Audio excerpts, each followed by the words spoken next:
All right, let's talk about something that is so important for women's health, but often flies completely under the radar: insulin resistance. Now, I know when you hear insulin, your brain probably jumps straight to diabetes, but trust me, it's about so much more than that. It's at the very center of your energy, your hormones, your whole vibe. And really understanding it, that could be the key to finally feeling like yourself again. So let me ask you something. Do you ever just feel off? You're constantly tired no matter how much you sleep. Or you get these insane sugar cravings that feel impossible to ignore.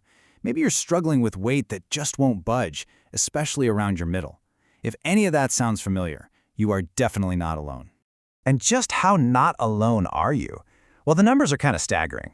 Some data suggest that a massive 40 to 45% of young adults could be dealing with this.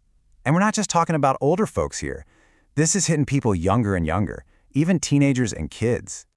And the common thread, the potential culprit behind all these frustrating symptoms? It could very well be insulin resistance. This isn't some rare niche thing. It's a huge metabolic issue that's quietly turning into a major health crisis. Okay, so let's really get into why this matters so much. There's this huge misconception out there that insulin resistance is just a diabetic problem. But the truth is, it's the thing that comes before a lot of other health issues, and we have to be proactive about it, not reactive. And this quote from endocrinologist Dr. Arthi Tinguru just hits the nail on the head.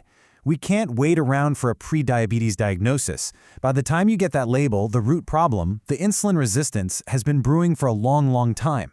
The whole goal is to catch it way earlier. So what's actually going on inside your body? The easiest way to picture it is with this little analogy I like to use about a gatekeeper and a stuck gate. First, let's talk about how this whole system is supposed to work. So in a healthy body, the process is just beautiful. It's so efficient. You eat some food, your blood sugar goes up a bit. Your pancreas gets the signal and sends out this hormone called insulin. Now think of insulin as a key. It travels over to your cells, finds a little lock, turns it, and boom, the gate opens. All that sugar, which is your body's fuel, rushes inside the cell to be used for energy. Easy, right?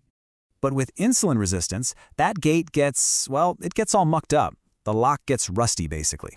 That key, the insulin, it still shows up, but it just can't get the gate to open anymore. So now you've got all this sugar locked out, just floating around in your bloodstream. Your body, of course, starts to panic. It thinks we need more keys, and it pumps out even more insulin to try and force that gate open.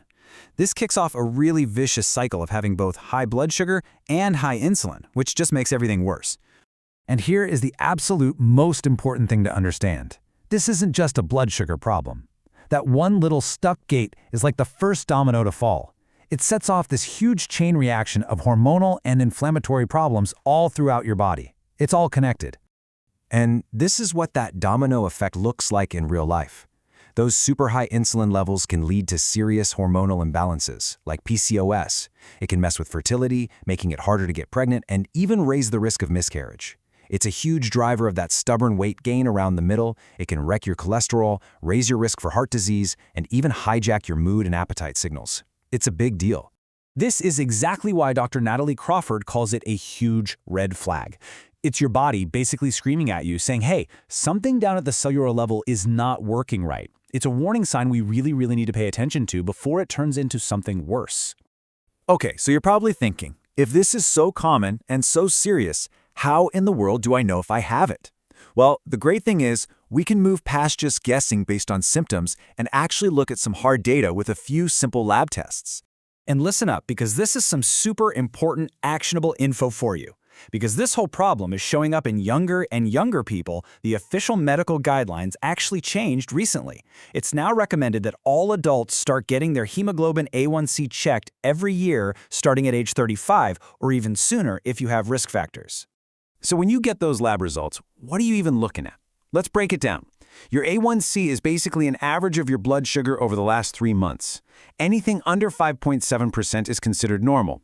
That zone between 5.7 and 6.4, that's the prediabetes or insulin resistance red flag zone. Same idea with a fasting glucose test. You want to be under 100. If you're between 100 and 125, that's a sign something's up. These are the numbers to talk about with your doctor. Now for the most important part of this whole conversation, the good news. This is not a life sentence. Not even close. You have so much power to improve your body's sensitivity to insulin and completely reverse this trend. So let's talk about the toolkit you can start building today. It really comes down to 3 foundational pillars. Think of these as the bedrock of your metabolic health. First, diet, what you put into your body. Second, exercise, how you use that fuel. And third, sleep, when your body does all its repair work and resets itself. Okay, let's fill up that toolkit. With diet, the big focus is just adding more plants, more fiber, and cutting way back on processed foods and added sugars.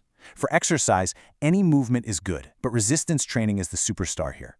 Building muscle literally gives your body more places to soak up that extra sugar. And please, do not underestimate sleep. One bad night can spike your stress hormones, which makes insulin resistance worse. And of course, there are medical tools, like metformin or GLP-1s that can be incredible allies when you talk about them with a doctor you trust. And if you need one last piece of motivation, get this. This isn't something that takes years to fix. Your body is incredibly responsive. They've done studies where they can measure this stuff precisely, and they've seen huge, measurable improvements in insulin sensitivity. We're talking tripling it in just 2 or 3 days of changing what people eat. Your body wants to get back to a healthy place. So here's the bottom line. Your genetics are not your destiny. They might load the gun, but it's your lifestyle that pulls the trigger. You have the power to change this. So the real question isn't if you can make a change, it's what's one small step you can take, starting today, to reclaim your health.